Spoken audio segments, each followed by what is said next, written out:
नमस्कार मंडळी, मी शौनक आणि स्वागत आहे तुमचं आमच्या या नवीन यूट्यूब व्हिडिओमध्ये. म्हैसूरमधला दिवस तिसरा आणि शेवटचा.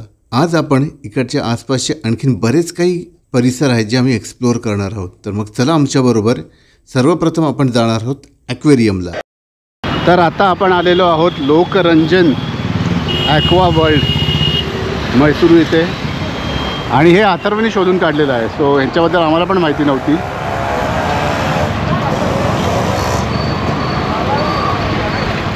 लोकरंजन ॲक्वेरियम ॲक्वा वर्ल्ड सॅटर्डे संडेला 9 to 8 आहे आणि Monday to Friday it is 9 to 7.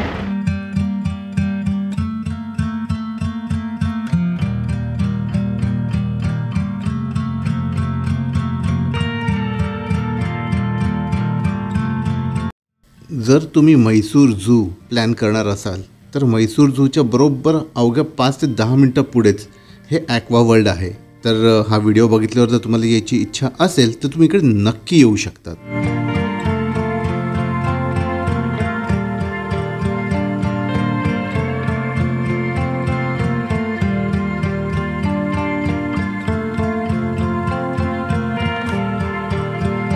या ठिकाणी एंट्री करताना तुमचा एक वेलकम फोटो घेतला जातो आणि तो वेलकम फोटो नंतर तुम्ही खालती घेऊ शकता. तो व्हॉट आय फील इज तो तुम्हाला विकत घ्यावा लागेल.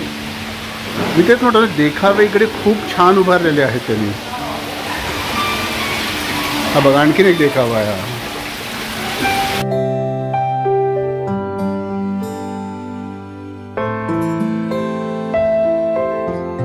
इतके इटुकले पिटुकले ना बघा.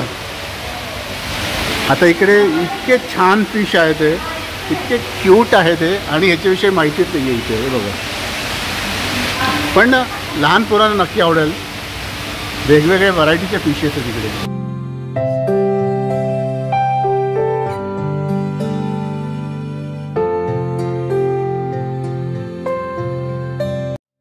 गेल्या वर्षी रत्नागिरीला आम्ही होतो तेव्हा आम्ही तिकडच्या फिश ॲक्वेरियमला भेट दिली होती आणि मला खूप आवडलं होतं. त्याच्यानंतर आत्ता म्हैसूरमध्ये अथर्वनी हा ॲक्वा वर्ल्ड शोधून काढला आणि खरंच सांगतो मित्रांनो, इथे आल्यानंतर ॲटलिस्ट आमचे तरी पैसे पूर्णपणे वसूल होते.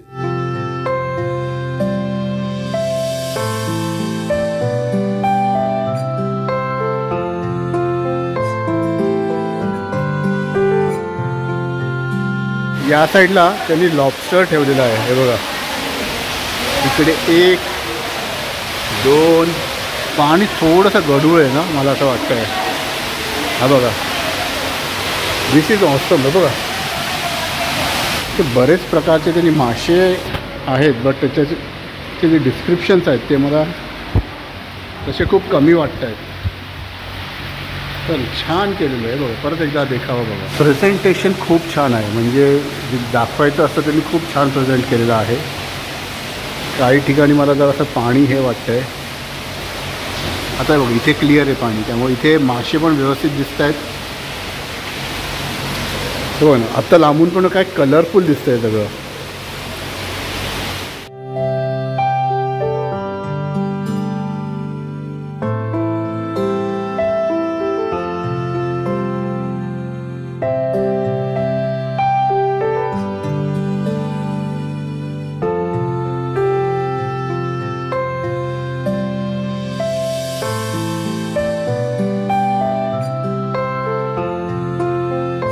आता खऱ्या अर्थाने मासे बघायला मजा येते. केवढे स्पीशीज आहे तिकडे.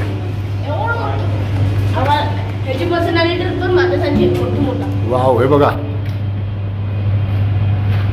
मगाशी एवढे छोटे छोटे बघत होतो, एवढा अट्रॅक्टिव्ह नव्हतं वाटत जितकं आता वाटायला लागले. बघा, ॲक्च्युली अंडर वॉटर म्हणजे थोडासाच पोर्शन आहे, बट स्टील इट्स वसूल आउट से. हे वर्ष इथे चार्जेस किती होते? वर्ष 299 होते. अब सकर.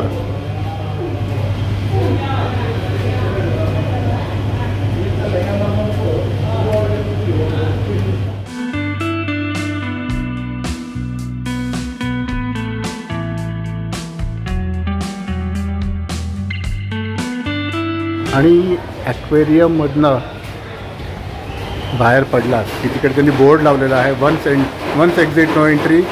आणि याच्या पुढे बरोबर आलं तिकडे खायला प्यायला तुमच्याकडे स्टॉल्स आहेत.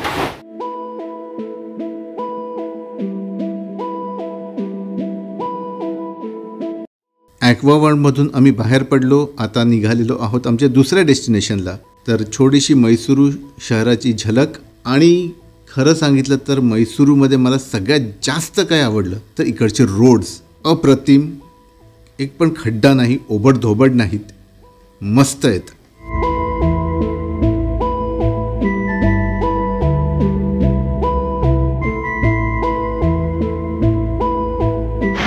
तर आता आपण आलेलो आहोत सीशेल आर्ट म्युझियम येथे. बघूया आतमध्ये रेकॉर्डिंग अलाउड आहे की नाही. मगाशी तर वॅक्स म्युझियमला आम्ही फक्त फोटोजच काढले. कलाश्री सीशेल म्युझियम 2017 साली पब्लिकसाठी हे म्युझियम ओपन झालं. राधा मल्लप्पा यांनी काही सीशेल्सपासून अप्रतिम शिल्पकला घडवलेली आहे. ते तुम्ही नक्की इथे बघायला या.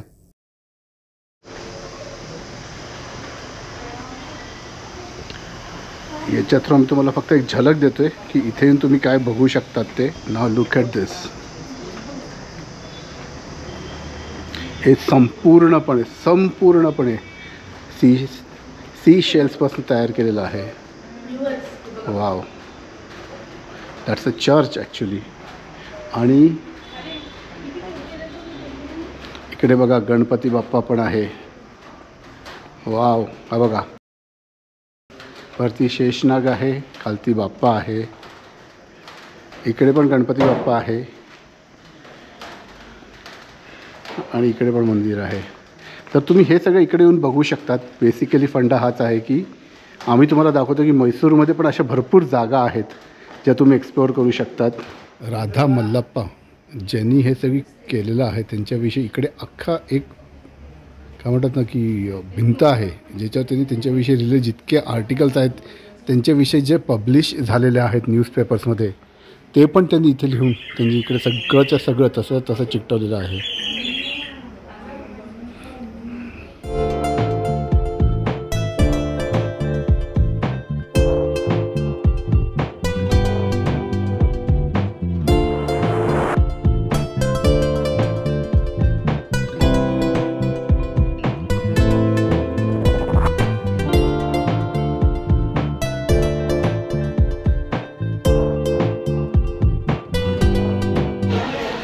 तर आता आपण आलेलो आहोत मैसूर येथील प्रसिद्ध sand museum.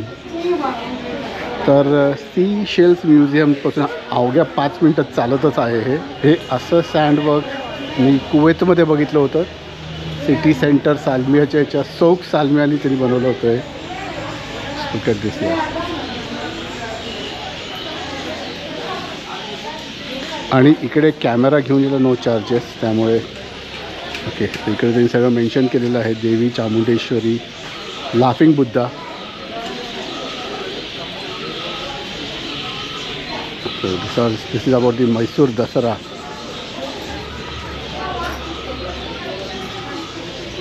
So this we will call as the hidden gems of Mysore.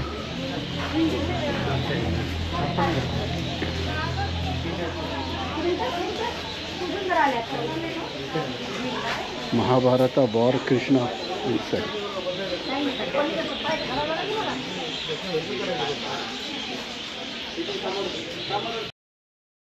So this is the ancient civilizations.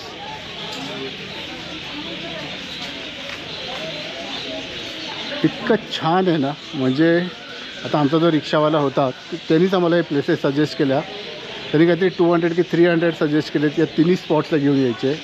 And actually it's worth it. Sea shells was unexpected. हे तरी बहुतेक लोकांना माहिती आहे.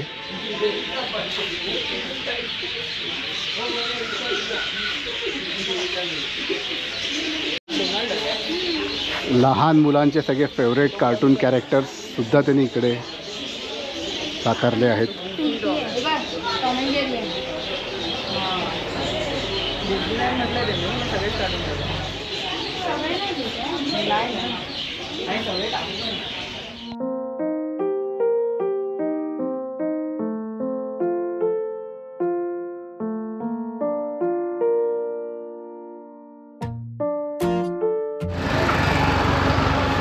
तर हे आहे ते फेमस ओल्ड ओरिजिनल विनायका मैलारी तिकडे डोसा आणि इडली, बट लंचला फक्त डोसाच असतो असं ऐकलेलं आहे. तर आता आपण इकडे जाणार आहोत. अँड सिन्स 1938 नक्की या.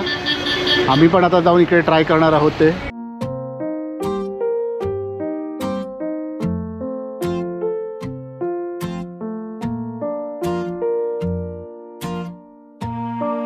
आता तुम्ही म्हणाल फक्तच डोसा?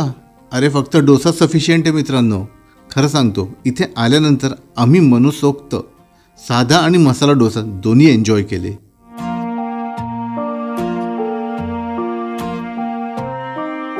इकडे फक्त डोसाच मिळतो आणि हे असं ताटात त्यांनी पान ठेवलेलं आहे.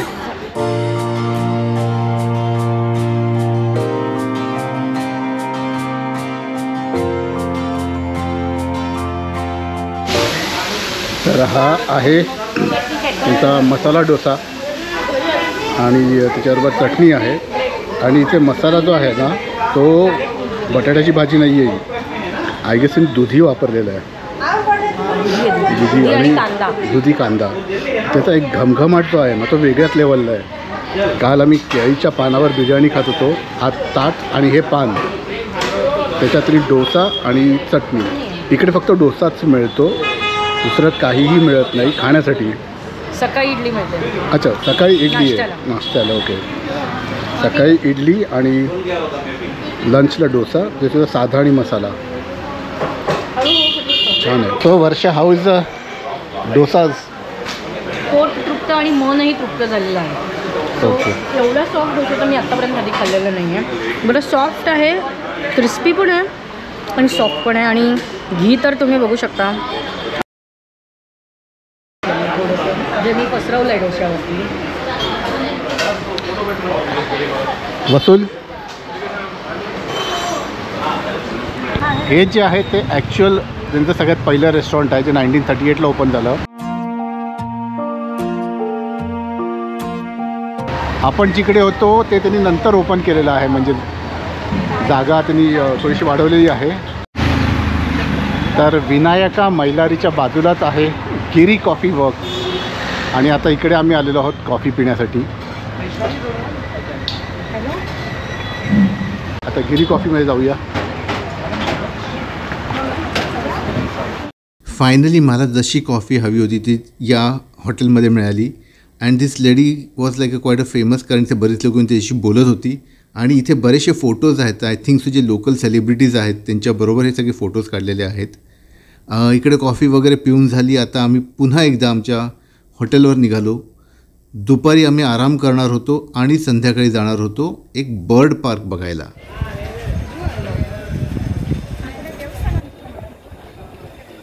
तर चला आता आपण आतमध्ये जाऊया आणि बघूया हे शुकवना कसं आहे आतून. आणि त्याचबरोबर इथे बोन्साय, म्हणजे ही जी झाडं आहेत त्यांच्या इथे व्हरायटीज भरपूर आहेत. बोन्साय पद्धतीने ती लोकांनी जी वाढवलेली झाडं आहेत ती. Something interesting. Let's go. आता आपण आलेलो आहोत शुकवन येथे. शुकवन येथे जे बर्ड्स जे आहेत तिकडे आतमध्ये शूटिंग अलाउड नाही आहे, त्यामुळे तुमचे सगळे मोबाईल्स कॅमेरा सगळं बंद करायला लावतात. तर त्यामुळे फक्त बाहेरचाच हा परिसर घेतो आहे. खूप मोठा परिसर आहे हा इकडे. हे बघा ना. आणि हा परिसर खूप छान स्वच्छ आहे, म्हणजे इतका मोठा असून पण खूप छान मेंटेन केलेला आहे.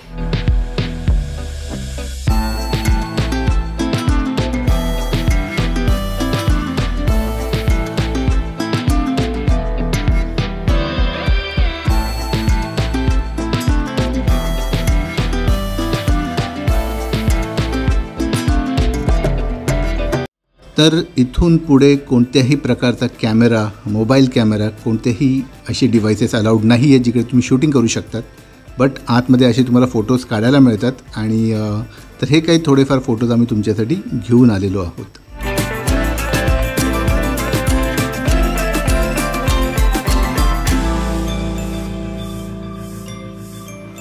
तो वर्षा, कसा एक्सपिरियन्स होता शुकवनचा? शुकवनचा एक्सपिरियन्स खरंच मस्त होता. एंट्री फी नाही आहे काहीच, पण तिकडे वेगवेगळ्या ठिकाणी फोटोज काढायला आहे. 2-3 ठिकाणी आहे फोटोज काढायला वेगवेगळ्या पॅरेट्सबरोबर. तिकडे 300 रुपीज तुम्ही पे करायचे. 4-5 फोटोज ते मारतात, त्यातला एक ते प्रिंट करून देतात. आणि आणि बाकीचं तुम्हाला जर फोटो सॉफ्ट कॉपी किंवा व्हॉट्सअपवर हवे असतील तर आय गेस 160 रुपीज आहेत, ते तुम्ही पे करून ते व्हॉट्सअपवर घेऊ शकता.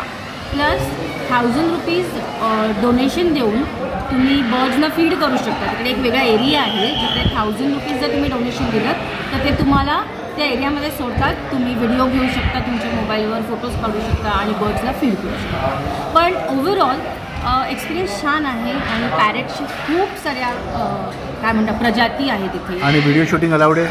आतमध्ये व्हिडिओ शूटिंग अलाउड नाही, ते तो लोक तुम्हाला मोबाईल स्विच ऑफ करायला लागतात. आणि बाहेरचा परिसर कसा आहे? बाहेरच्या परिसरात काय आहे? परिसर चांगला आहे. हा एक आश्रम आहे ॲक्च्युली, कोणता ते आम्हाला नाही कळलं, पण बोन्साय गार्डन आहे जे शौनकने तुम्हाला दाखवलं. पण छान आहे, म्हणजे आवडलं आहे.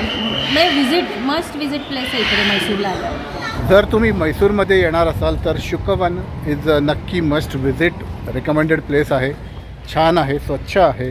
आणि नॉर्मली आपण जे बर्ड केज बघतो काही काही ठिकाणी जे खूप खराब असतात, बट इथे तसं नाही आहे. वेल मेंटेन्ड आहे. केज खूप मोठे आहेत आणि उगाच जास्त पक्ष्यांचं तरी खिचडी नाही केलेली आहे. अँड एकंदरीत पोरं तर खूप एन्जॉय करतील. भरपूर व्हरायटीज आहेत. आणि आता आम्ही इकडनं निघालेलो आहोत. आता परत मैसूर पॅलेसच्या एरियात जाणार आहोत. तिकडे काही शॉपिंग करायची आहे. ऑब्व्हियसली मैसूर पाक पण घ्यायचं आहे, तिकडे जाऊन शॉपिंग करणार आहोत. तर हे आहे मैसूरचं मार्केट.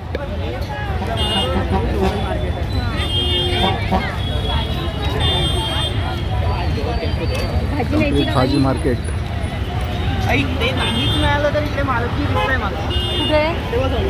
तर हे आहे इकडचं प्रसिद्ध गुरु स्वीट मार्ट, मैसूरचं फेमस.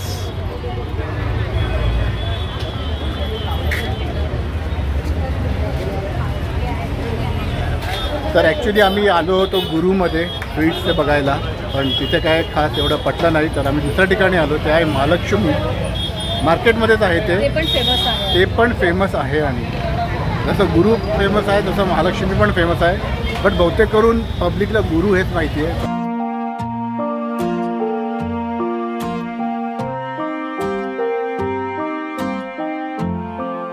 तर मग तुम्ही आमच्याबरोबर सगळी मैसूरची भटकंती केलीच आहे. आय होप सो तुम्हाला हे ब्लॉग्स आवडले असतीलच.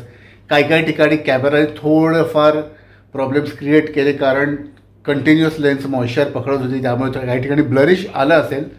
बट प्रयत्न करू की नेक्स्ट टाईम आम्ही जर अजून जास्त तुमच्यासाठी चांगले व्हिडिओज, चांगले फुटेजेस घेऊन येऊ. बट हे असं मैसूर आहे आमच्या नजरेतून. आणि ह्याच्या पलीकडेही अजून बरंचसं मैसूर आहे जे अजून एक्सप्लोअर करायचं बाकी आहे. ते आम्ही पुढच्या व्हिजिटमध्ये मैसूरच्या नक्कीच करू. जर तुम्हाला आमची ही संपूर्ण बँगलोर, मैसूर, कुन्नूर ही सिरीज तुम्हाला आवडली असेल तर आमच्या चॅनलला लाईक, शेअर, सबस्क्राईब करायला विसरू नका. आणि तुम्ही पण तुमच्या फॅमिलीसोबत किंवा तुमच्या मित्रमैत्रिणींसोबत अशी एखादी ट्रिप नक्की प्लॅन करा. तर मग हा व्लॉग आणि ही सिरीज आता इथेच कन्क्लूड करायची वेळ आलेली आहे. परत एकदा भेटू नवीन ब्लॉगमध्ये. तोपर्यंत बाय बाय.